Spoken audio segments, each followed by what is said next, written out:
Buonasera a tutti, benvenuti. Questa sera siamo alla quarta edizione del ciclo di questi casi clinici di trapianto fecale. E questa sera abbiamo con noi il dottor Diego Santini che ci parlerà di un suo caso, anche molto interessante, un po' diverso, devo dire, anche sicuramente da quelli che abbiamo visto fino adesso, ma anche un po' da quelli che abbiamo affrontato più in generale noi. Mi fermo e lascio la parola a Diego e buona serata, poi come le altre volte domande. Buona serata.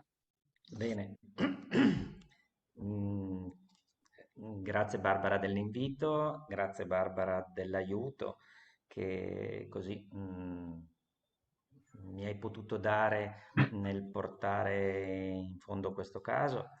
Mm, io sono Diego Santini, lavoro a Crema presso lo studio VET insieme al dottor Gnocchi e al dottor Palmiro Clerici. Mi interesso di medicina interna e di dermatologia. Diciamo che il caso che vi porto stasera è un caso che ha due componenti, chiaramente quello di medicina interna in quanto ho affrontato il discorso del trapianto fecale e al tempo stesso anche dermatologico perché Brian, che è il paziente di cui vi parlerò, è stato portato in studio per un problema sia dermatologico che gastroenterico. Brian è un Doberman che è arrivato in studio all'età di circa 3 anni, che mi è stato riferito per, diciamo, un prurito cronico associato a dei disturbi gastrointestinali ricorrenti caratterizzati soprattutto da diarrea e vomito, che potevano anche avere all'inizio una correlazione e che sinceramente è stata la prima cosa a cui ho pensato, peraltro poi ricredendomi in tempi abbastanza rapidi. Brian è risultato poi nel corso della visita e degli esami annessi un cane affetto da una dermatopatia di origine allergica, nonostante la sintomatologia gastroenterica non si è rivelata un'allergia di tipo alimentare, bensì di tipo ambientale, mentre il disturbo gastroenterico caratterizzato da diarrea ricorrente e vomito si è, diciamo, rivelato come una vera e propria enteropatia cronica. In particolare mi è stato riferito con questa diarrea che ormai persisteva in modo ricorrente da circa un anno e che aveva avuto delle parziali remissioni temporanee associate normalmente a cambi di dieta. Il cane aveva provato diete monoproteiche, aveva provato diete idrolizzate, con una risposta, diciamo così, iniziale discreta per poi a distanza di alcune settimane rientrare, cioè tornare ad avere una sintomatologia conclamata di questo tipo. Alla visita clinica presentava un pelo di qualità abbastanza scadente, con una seborrea secca, non particolarmente pronunciata ma presente. Non sembrava assolutamente in cattive condizioni, aveva un peso intorno ai 36 kg, uno stato anche di nutrizione decisamente buono, nonostante in un Doberman sia tendenzialmente un cane abbastanza sfilato. Mm, Da piccolo aveva avuto la giardia che non spiegava, direi, assolutamente la sintomatologia. Poteva essere eventualmente un fattore che poteva peggiorare il quadro clinico. Giardia che quindi è stata testata attraverso un esame delle feci per PCR insieme ad altri patogeni come il coronavirus enterico, come il parvo, come il Cryptosporidium, e sono risultati tutti negativi, come pure l'esame per flottazione col metodo miniflotta, che è risultato negativo. In realtà non sembrava così grave la situazione, anche se però gli esami del sangue incominciavano ad essere un po' in contrasto con quello che si poteva vedere in ambito clinico. In effetti aveva una lieve ipoproteinemia che contrastava un po' con un aumento dell'ematocrito. In realtà era una lieve ipoproteinemia che però doveva essere più grave di quello che dimostrava. Come pure una leggera ipocolesterolemia, un'osmolarità urinaria molto bassa, per cui in realtà c'erano dei segnali, una ipofibrinogenemia, che è tipica del malassorbimento in questo caso, che insomma dovevano farmi pensare che in realtà il cane poteva nascondere una problematica più importante. La visita del cane però è avvenuta intorno alla fine di luglio dell'anno scorso, quindi un periodo, diciamo così, un po' problematico per le ferie del veterinario, in questo caso mie, e al tempo stesso anche di quelle della proprietaria, per cui al di là di un cambio dietetico e di un'integrazione con probiotici per cercare di riequilibrare il microbioma intestinale, non mi sono sentito di fare. In realtà la proprietaria mi aveva suggerito che nelle varie prove alimentari, quelle che secondo lei avevano dato esito migliore, erano quelle a base di un'alimentazione casalinga di tipo monoproteico. Quindi ho ascoltato il suo suggerimento e quindi l'ho sottoposta a una dieta casalinga con nuove fonti proteiche, quali per esempio la carne di maiale che finora non aveva preso, ovviamente cotta, e la polenta. Come al solito, diciamo nelle prime settimane del cambio alimentare, il cane è stato meglio, per poi improvvisamente tornare ad avere problemi e quindi intensificare la sintomatologia gastroenterica. Inoltre, nell'arco di circa 4 settimane, il cane aveva incominciato a deperire anche da un punto di vista fisico. Dai 36 kg della prima visita era passato a distanza di circa un mese a 34. Gli esami parallelamente avevano incominciato a peggiorare nettamente, infatti era insorta anemia, anche se lieve, era peggiorata la ipoproteinemia, mantenendo sempre uno strano rapporto tra le albumine e le globuline, nel senso che io mi sono trovato costantemente davanti a una ipoproteinemia selettiva caratterizzata però da delle albumine più alte delle globuline, da me interpretato come un fatto legato o a un grado di disidratazione o più probabilmente a una sorta di secrezione di cortisolo da parte dell'organismo per compensare uno stress cronico. È incominciata a comparire l'ipocalcemia, anche se di grado lieve, e quindi si è abbassata l'antitrombina terza, e quindi il quadro ha incominciato ad assumere una gravità che prima aveva. Per esempio, le feci sono diventate via via, le scariche diarroiche via via più frequenti, e quindi anche le condizioni generali, la vivacità e l'energia nel cane ha incominciato a scendere. A questo punto ho introdotto anche un test, un profilo pancreatico per vedere la situazione del pancreas. Il TLI era perfettamente normale, mentre c'era un abbassamento dei folati e della vitamina B12 che confermavano il sospetto di una patologia a carico dell'intestino tenue. E a questo punto, visto che il quadro continuava a peggiorare, sono passato a un esame di approfondimento che è stata l'endoscopia, una gastroduodenoscopia che ha messo in evidenza una gastrite erosiva grave con la presenza di corpi estranei di piccole dimensioni, una enterite linfoplasma cellulare di lieve entità e una colite. Il quadro, anche questo è stato un riscontro abbastanza strano, nel senso che valutando la gravità che la situazione stava prendendo, mi sarei aspettato un quadro istologico più grave di quello che risultava. E anche l'endoscopista, è stato il dottor Graziano Pengo, mi ha confermata la stranezza di questi riscontri.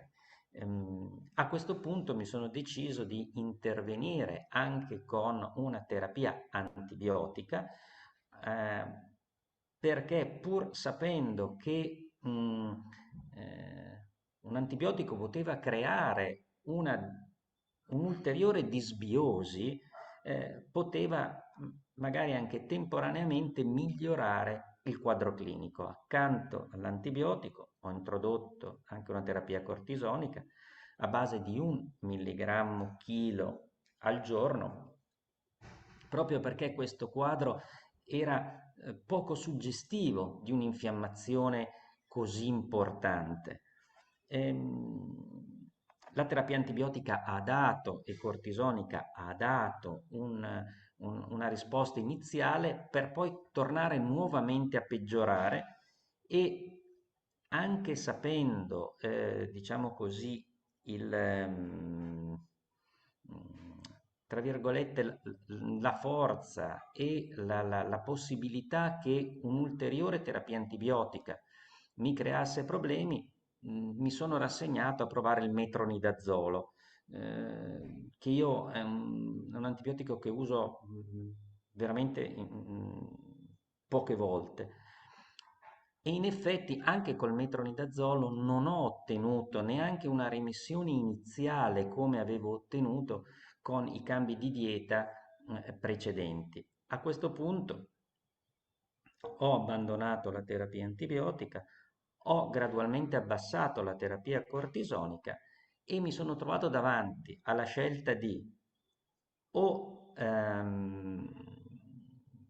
cercare di utilizzare una terapia immunomodulatrice più forte, costituita da un singolo agente o eventualmente da un'associazione di agenti terapeutici, oppure davanti alla possibilità effettivamente di affrontare un discorso di trapianto fecale, del quale però io assolutamente non avevo nessuna esperienza, e i miei dati, le mie notizie si basavano esclusivamente sulle informazioni scientifiche, quindi quelle a cui io sono potuto accedere,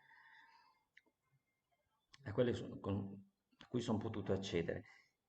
A questo punto però non mi sono sentito di fare il passo da solo, ma ho chiesto al dottor Furlanello un consulto proprio per, insomma, capire insieme e utilizzare anche la sua esperienza in campo eventualmente di trapianto fecale, oltre che di tipo generale, per proseguire nel caso clinico.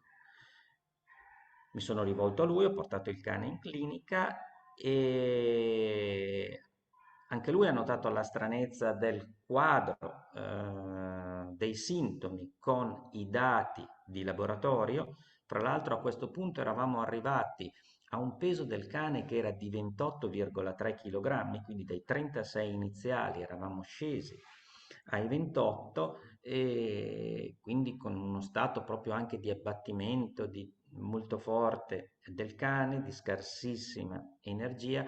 Teniamo presente anche che il cane soffriva e soffre ancora, anche se in modo molto molto leggero, di una dissinergia vescico-uretrale che quindi è andata via via peggiorando parallelamente al peggioramento del quadro clinico. Quindi mi sono rivolto al dottor Fulanello, il quale mi ha suggerito di provare sicuramente prima il trapianto fecale piuttosto che affrontare una terapia immunomodulatrice. E così è stato, e per questo lo ringrazio molto. Presso la clinica San Marco inoltre è stato fatto dal dottor Ledda sta fatta dal dottor Ledda un'ecografia la quale confermava questa enteropatia di lieve entità. In seguito agli esami fatti ho dovuto riprendere la terapia antibiotica fatta con un chinolonico per una infezione alle vie urinarie che il cane nel frattempo aveva sviluppato, e quindi mi sono messo in contatto con Barbara per affrontare il discorso del trapianto fecale. Trapianto fecale che è consistito sostanzialmente in un primo conferimento di un campione fecale, una sospensione della terapia antibiotica e della terapia con i probiotici. Nel frattempo il cortisone a dosi progressivamente decrescenti era già stato fermato, e quindi abbiamo affrontato questa nuova avventura. Questa nuova avventura che è iniziata così, diciamo, con qualche spavento, perché dopo 2 giorni dall'inizio del trapianto fecale è ritornata la diarrea. Sospendendo il trapianto si è fermata, siamo stati fermi per alcuni giorni, quindi siamo ripartiti con la stessa dose somministrata a giorni alterni. Il cane non ha più avuto problemi e quindi abbiamo potuto successivamente riprendere la terapia del trapianto a dosaggio pieno. Il cane nel corso del mese di trattamento ha via via migliorato lo stato delle feci, è cambiato il colore, ha smesso di avere quell'odore dell'alimento di cui il cane si alimentava, e alla fine del trapianto il cane pesava 30,2 kg, e questo avveniva intorno alla metà di gennaio. A giugno, quando l'ho rivisto, il cane era tornato a pesare 36 kg, non aveva più avuto problemi di tipo gastroenterico, era vivace, aveva tantissima energia, la dissinergia vescico-uretrale era praticamente scomparsa, non c'erano stati più episodi di difficoltà nell'urinazione, e soprattutto poi anche gli esami di laboratorio si erano normalizzati. Si era normalizzato il quadro proteico, quindi con un rapporto anche albumina globuline nella norma, si era normalizzata la colesterolemia, è rimasta una lieve, scusate, si è normalizzato anche il quadro emostatico col fibrinogeno e l'antitrombina, è rimasta una lieve ipocalcemia e una lieve trombocitopenia che eventualmente andrà ricontrollata per valutare la persistenza o meno del problema che eventualmente indagheremo. Questa è la situazione attuale di Brian, che ovviamente ringrazio molto Barbara. Ringrazio a te, credo. Se vuoi facciamo vedere la foto. Il prima e dopo. Va benissimo. Vabbè, tanto insomma, credo che possa essere interessante. Ecco.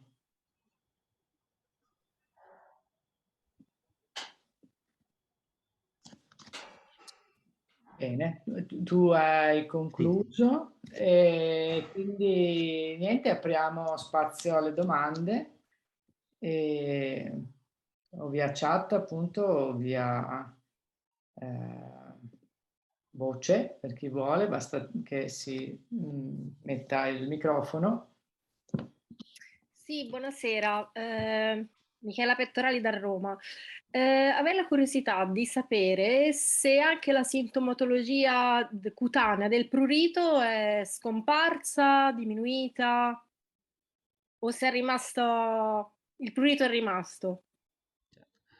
Allora, la sintomatologia è migliorata. Ehm, Sicuramente lo stato di benessere del cane ha migliorato il quadro clinico generale. Teniamo presente inoltre che nelle dermatiti atopiche, in quanto per le prove alimentari che aveva fatto è molto molto difficile pensare a una dermatite allergica di origine alimentare, ma nella dermatite atopica è riconosciuta una relazione molto stretta tra il microbioma intestinale e la stessa allergia, per cui eh, è chiaro che non abbiamo prove a riguardo, però la coincidenza è suggestiva. A livello di dermatite atopica sta sicuramente meglio, non è scomparsa, sarebbe impossibile pensare che, però la gravità è completamente diversa a quella di un anno fa. Non sono Grazie. stati fatti test allergici per Ma no, sapere, non questo, volevo sapere questo proprio a questo sì, conferma dell'asse assolutamente sì, intestino-cute, ecco. senza ombra di dubbio. Grazie. Prego. Se posso aggiungere, come molti penso sappiano, negli Stati Uniti c'è un'altra startup che fa il trapianto, lì non hanno problemi legali, diciamo, è configurato come un integratore e lo propongono, lo usano sia per le enteropatie croniche che per le dermatiti, le atopiche. Quindi è che loro purtroppo non pubblicano, quindi insomma non ci sono dati. E noi speriamo nel prossimo futuro di aprire un progetto anche sulla parte, diciamo, delle dermatiti. Per ora siamo focalizzati sulle enteropatie, ma insomma, speriamo di arrivare anche a quell'area là. E poi che qualcuno decida di regolamentarlo in qualche modo. Insomma. Ecco, un'altra cosa, affinché se magari c'è qualcun altro, ok, ci sono delle domande. È possibile recuperare e rivedere la registrazione? Sì, il dottor Santini ci ha dato il benestare, quindi lo troverete come tutte le altre precedenti nella pagina formazione del sito del progetto PET-FMT. E io di solito appunto giorno dopo, 2 giorni dopo mando un breve questionario e lì riporto anche i link a queste pagine. E quello che appunto volevo dire è che in questo caso è un po' particolare perché non sono molti quelli che risolvono così rapidamente, cioè un mese di trapianto spesso a detta dei proprietari mostra subito dei miglioramenti, nella maggior parte dei casi insomma ci sono dei miglioramenti dei sintomi, ma come con Brian devo dire che sì, è raro, di solito si prosegue più della metà dei casi perché vedono miglioramenti ma non una risoluzione così importante. Ecco, poi io farei vedere la parte del report di trapianto di Brian, che è comunque interessante perché appunto ci fa vedere alcuni aspetti. Allora, aspetta che chiudo questo. E vedete il report? Si Sì, sì. vede? Ok, allora qui appunto il report di trapianto riporta alcune informazioni del microbioma prima e dopo il trapianto e rapportati ai valori di una popolazione sana che noi utilizziamo come punto di riferimento. Questi sono degli indicatori generali, la biodiversità in generale, che tiene conto di questi due elementi che sono la ricchezza di specie, quindi quante specie ci sono e quanto sono distribuite uniformemente all'interno del microbioma in generale. Qui apparentemente noi vediamo per alcune aspetti un peggioramento del numero di specie, e questa è una cosa interessante, perché uno verrebbe da dire è peggiorato perché abbiamo una riduzione. Ecco, non è scontato, perché ovviamente dipende da che cosa se n'è andato, e poi appunto vedremo che cosa se n'è andato. Qui ho messo un accento sui proteobatteri. Siamo a livello di filum, il microbioma pre è rosso e il post è azzurro, e vedete sempre il range dei cani sani come questa barra verde. I proteobatteri sono il filum che contiene la maggior parte dei patobionti, ossia quei microbi che possono diventare patogeni in determinate condizioni. Ecco, qui sembrerebbe di nuovo che ci fosse comunque un peggioramento, perché aumentano a livello di filum, e anche le altre fila si allontanano dai sani. In realtà non è propriamente così, dobbiamo sempre comunque entrare nei dettagli. Qui vediamo la rappresentazione dei microbioma, ogni puntino è un animale, quelli verdi sono i sani e quelli rossi sono gli enteropatici, e vediamo che Brian, sebbene resti sempre all'interno dei rossi, quindi degli enteropatici, ha uno spostamento, quindi il suo microbioma è cambiato. E cominciamo a vedere che cosa è cambiato. Questo è l'indice di disbiosi, lo chiamiamo NGS, perché in realtà non è il vero indice di disbiosi che viene fornito da IDEX, per dire, ma fa vedere quelli che sono i gruppi che vengono considerati, i gruppi batterici che vengono considerati nell'indice di disbiosi. E coli è uno di questi, e come vedete invece questo cala. Ovviamente qua bisogna tener conto che la scala non è il 100%, ma quando c'è il circoletto vuol dire che stiamo dividendo per 100, se non ricordo male, è scritto qua, sì, per 100, quindi non è che occupasse l'80% del microbioma, era uno 0,8, però comunque molto superiore rispetto a quello che è la norma che si trova negli animali sani. E questo vediamo che è rientrato ed è positivo. Poi, andando a guardare più nel dettaglio tutti quelli che noi, diciamo, abbiamo identificato come patobionti, abbiamo un netto miglioramento di quello che era la situazione delle enterobatteriacee. Le enterobatteriacee noi le guardiamo in maniera molto dettagliata di solito, perché è stato dimostrato, e questo è l'articolo che riporta del 2021, quindi un anno fa, che le enterobatteriacee in tutti i mammiferi sono responsabili di apoptosi e si nutrono di sostanze prodotte da apoptosi.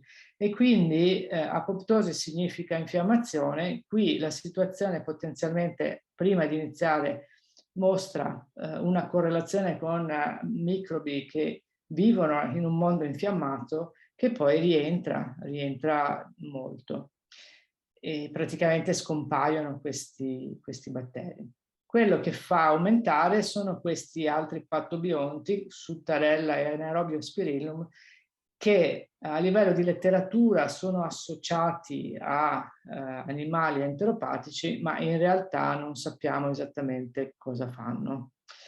E l'altra cosa interessante in tutto quello che si vede sui report nostri di microbioma, ma ovviamente non solo i nostri, per chi li fa, è quando vedete queste righine che non hanno un nome. Queste sono tutte cose di cui noi non sappiamo, a cui non sappiamo dare un nome. Quindi vedete che ci sono spessissimi questi batteri che non sappiamo neanche chi sono. Non sono identificati, non sono identificati questi, non sono identificati questi, e quindi spesso siamo davanti a microbi di cui non sappiamo niente. Questo è l'articolo. Qui, se qualcuno ha voglia, abbiamo fatto anche un riassunto dell'articolo nel nostro blog, quindi sempre nel nostro sito. Il core microbiome, ecco, qui invece quello che possiamo vedere è che alla fine del trapianto fondamentalmente ci mancano 3 di quelli che noi abbiamo identificato essere i microbi presenti nel 90% degli animali sani. Quindi tutto sommato alla fine il microbioma è ricco di quelle che sono le specie fondamentali, quindi questo può essere una delle motivazioni per cui poi la storia è andata anche così bene. Quindi il microbioma di Brian, alla fine, in termini di ricchezza di quelle che sono le specie importanti, non gli manca granché, insomma, è abbastanza normale che ne manchino 2 o 3, anche nei sani. Però ecco, andando a vedere poi le dinamiche di cosa è successo prima e dopo, qui vediamo che in realtà il suo microbioma core aveva anche delle carenze che sono state acquisite dal donatore e, ed ha acquisito anche delle altre specie che non rileviamo nel donatore. Qui ho messo questa nota, esserci o non essere, visti perché purtroppo questo tipo di analisi ha comunque una serie di limiti, tra cui il fatto che certi microbi possono essere presenti ma non rilevabili perché troppo scarsi nel microbioma o perché nascosti magari da microbi che sono molto più abbondanti. Quindi quando si dice c'è o non c'è, insomma, bisogna prendere le cose sempre con le pinze perché potevano esserci prima e poi aumentano, non è che necessariamente o li ho persi o li ho acquisiti.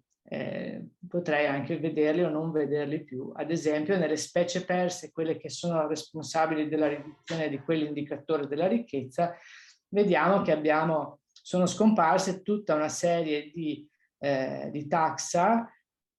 La cosa interessante è che molti di questi erano pattobionti, quindi è scomparso coli, l'enterobatteriace, perfringens anche, dove perfringens è un'altra nota, vedete che può essere anche normalmente presente. Addirittura noi quando abbiamo selezionato il core microbiome ci siamo resi conto che perfringens era presente nell'83, se non ricordo male, per cento dei cani sani, quindi era estremamente probabile trovarlo. Però in questo caso era oltre quelle che sono le condizioni di normalità della popolazione sana.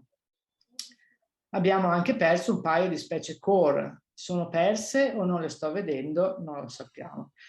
Comunque, in ogni caso, per fare tirare le somme del diciamo, microbioma di Brian, quello che vediamo è sicuramente un miglioramento legato al fatto che inizialmente c'era un importante carico di pattobionti, in particolare le enterobatteriacee, che sono scomparse le enterobatteriacee, anche se appunto sono rimasti questi pattobionti di cui non sappiamo granché cosa dire, e sono state acquisite delle specie del core microbiome che erano apparentemente assenti.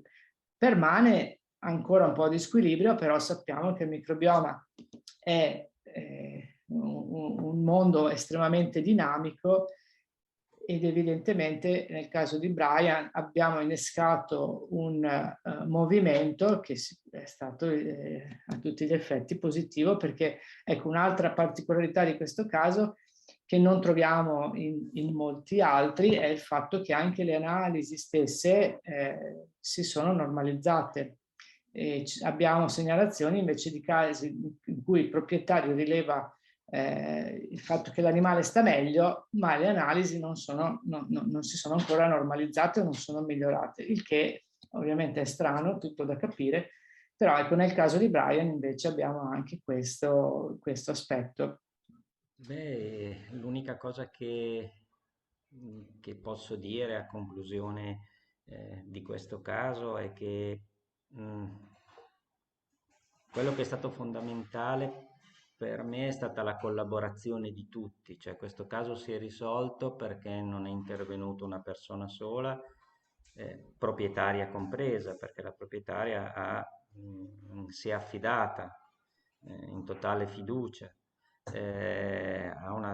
ha scelto di seguire una determinata strada, nonostante nel corso del caso ci siano stati alcuni momenti in cui sembrava aver perso la fiducia, ma magari non solo nel sottoscritto, ma nella possibilità di ottenere una guarigione, e quindi si incominciava a ventilare la possibilità che si dovesse mettere a dormire il cane per non vederlo soffrire, inutilmente ovviamente. E quindi direi che questo